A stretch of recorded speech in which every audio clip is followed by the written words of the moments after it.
Après des mois de mai et juin timides, juillet semble relancer la saison touristique. Selon une étude de la région Centre, 54% des professionnels du tourisme se disent satisfaits de leur chiffre d'affaires. Malgré tout, la fréquentation française déçoit les professionnels. Celle des étrangers, quant à elle, est jugée stable. Carlos et Maria Andrés sont arrivés cet après-midi au camping des Rives du Cher à Saint-Avertin. C'est la fin de leurs vacances. Ils rentrent chez eux, au sud de l'Espagne. Ils vont passer 3 nuits ici. On a passé quelques jours en Bretagne, mais c'est déjà la fin de nos vacances. On doit faire 2000 km pour rentrer chez nous, alors on fait des étapes de 300, 400 ou 500 km en fonction des villes qu'on veut visiter.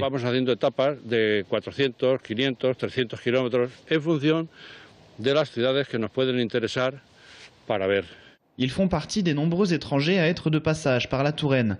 Parmi les Britanniques, Néerlandais, Belges et Allemands, la région leur permet de faire une halte sur la route des vacances. Une halte qu'ils font souvent dans les campings. Ajoutez à cela l'excellente météo du mois de juillet, voilà de quoi ravir les exploitants de l'hôtellerie de plein air. À ce jour, on comptabilise un peu plus de 4000 nuitées sur le camping de Saint-Avertin, ce qui représente presque 30% d'augmentation de fréquentation par rapport à la saison précédente, juillet 2012. Autre activité, même constat. Chez ce loueur de vélos, plus un seul vélo disponible sur les 350 dont il dispose.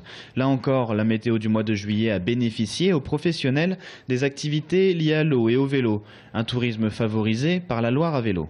On a toujours la clientèle qui fait des séjours très cadrés, clés en main, d'hôtel en hôtel, tout au long de la Loire à vélo sur de l'itinérant. Et puis on a aussi les locaux, les personnes de l'agglomération tourangelle, les gens de la Chapelle-Auneau, d'Ambiou, de Rigny-Ussé, qui vont venir se refaire un château en famille.